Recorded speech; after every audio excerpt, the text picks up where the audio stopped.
Hello, this is Mr. Stansbury. I'm going to take you through some of the problems on the 16C assignment. I'm going to start here with number 2. Researcher claims that on average high school students sleep less than middle school students. Researcher recorded sleeping times of 49 middle school students and 55 high school students.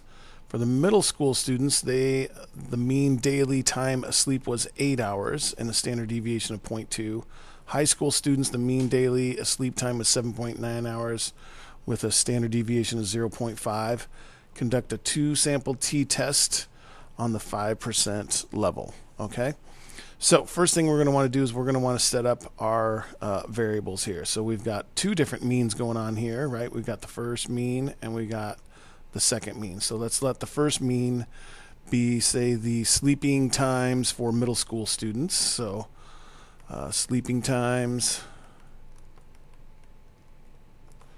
for middle school students.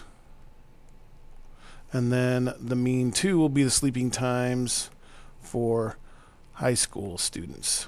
Oops. Students. Okay. Now what we got to do is we got to set up our HO and our H1. Okay, so HO, remember, is always like things are normal, nothing has an effect on anything else. So that's where we would say our mean 1 and our mean 2 should be equal to each other. Alternate hypothesis is that they are different, and they're specifically looking for that high school students sleep less than middle school students. So that's this right here. So we want to have the high school students be less than the middle school students. So if we do this and we do the high school should be less than the middle school students, right? Okay. So let's maybe write that out. Okay, so we got middle school and high school students sleep the same amount versus high school students sleep less than middle school students on average. Okay, so this is our step 1. Step 2 is the significance level is at 5%, so that's going to be 0.05, right? And then step 3 is to go ahead and figure out our info on our calculator, right? So that's going to tell us what our test statistic is, okay? So let's do T will equal. So that's where we want to get our calculator out, and we're going to go into stat. And again, we don't have any raw data, so we don't have to worry about entering that in first. We're going to go straight over to tests, and we're going to do the 2-sample t-test. So we're going to go down to number 4 here. Okay, and then we're going to input all of our data. So our X1, that is going to be our mean time that high school students sleep. So that's 8, but with a standard deviation of 2. And there were 49, this is the middle school. And there were 49 middle school students surveyed. And then the X2 is going to be the mean time for high school students, which is 7.9 hours with a standard deviation of 0.5. And there were 55 high school students surveyed. Okay, and then now we get down to this here. This is simply saying that they're different, but we wanted to know when the average of the mean of the middle school has to be more than the mean of the high schoolers. So this here happens to have the mean 2, so we want mean 2 to be on the small side. So we want to know when mean 1 is more than mean 2. So that's why we have this one highlighted over here. When we go to pooled, we'll just push yes. So apparently always going to be yes for the test that we're doing here. And then we will simply then push calculate, but we don't have that button available. There it is. So we push enter. And that gives us that our T is about 1.31. If we round that off. And we do get our P values here and our degrees of freedom and all that kind of good stuff. But so our step 3 gives us our T. Step 4 is going to give us we want to know what the P value is. And in that case here, our P value is 0.097, we'll call it. 0.097. Okay.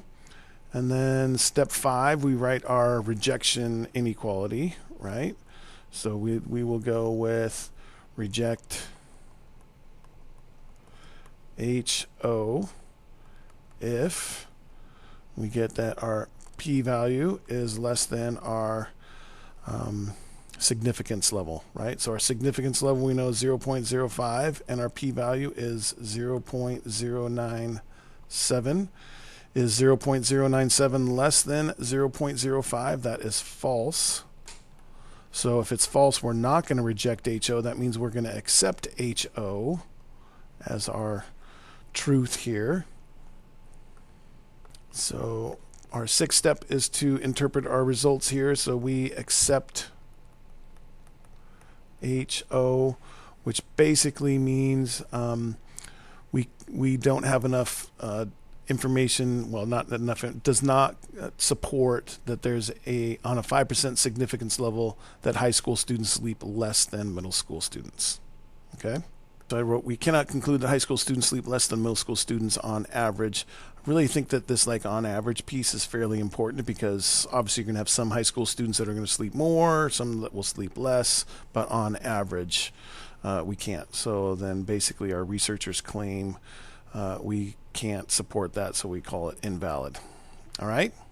Okay, let's take a look at next one, oops, get rid of that. There we go. Number 4, mathematics tutor claims to significantly increase students' test results within a week of tutoring. To test this claim, 12 students were tested prior to receiving tutoring and their test results recorded. However, the students were not given the answers or their results. After a week of tutoring, the students repeated the test to see whether they had improved, and then these were the following results. Conduct a 2-sample t-test at a 5% level of significance to test the tutor's claim. Okay, so we have 12 students, and then here's all of our data. So here's what we're going to want to do. We're going to want to get into our statistics, and since we have raw data, we need to go into edit. So we're going to enter this, and we're going to edit. We're going to put all of these into list 1 and all of these numbers into list 2. Okay? Okay, I went through and put in all the data here.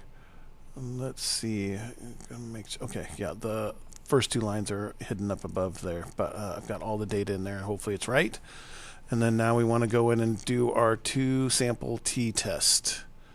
So we go over to edit now. We've got our data in, so we don't have to edit anymore. We go over to test, 2-sample t-test. All right, push enter. And then now we do not have the statistics. We have the raw data. So we go over here to data, push enter. And then our list 1 is L1. Our list 2 is L2. Frequency for each of those lists is 1. So we go straight past that. Okay. And then now this tutor is claiming that they're going to score higher after tutoring. So we need to set up our variables here first before we get too deep into this. So let's do that first. So we'll say mean 1 is our test results before tutoring. And then, oops, I keep doing that. I get too many little squiggles in there. Mean 2 is test results after tutoring. Right? Okay. And then what we want to test now is that our mean 1, oops, I got to write HO, sorry, our hypothesis here is that mean 1 should be the same as mean 2. The test results before and after tutoring should be the same. Alternate hypothesis would be that mean 1 and mean 2 are not the same, and in specific we're looking to figure out, they're claiming that after tutoring the score should be higher. So we should have our second average here. The test results after tutoring should be higher than the test results before tutoring. Okay. Step 2 is the significance level. So significance level here is our alpha here equals 5%, so 0.05. Okay. Step 3 is where we went through and put all our data in there, and we're going to come up with our t, and we'll do about, and then the step 4 is our p value, right? So let's see what we end up getting here. So we've got all our data in here, and we are trying to figure out when our mean 2 is on the bigger side right there. So this is where the mean 2 is on the smaller side, so we got to go down here and get mean 2 on the bigger side there. Pooled, yes. Color doesn't matter. Calculate, and let's see what we get here. Okay, so we get that our t value is about negative 0.418. And then our p value is about 0.340. Okay. Step 5 is our rejection inequality, right? So reject HO if, and this is where our p value is less than our significance level, right? So in this case here, our p value is 0.340. Is that less than 0.05? That is false. So we reject HO if this is true, but it's false, so that means we accept HO.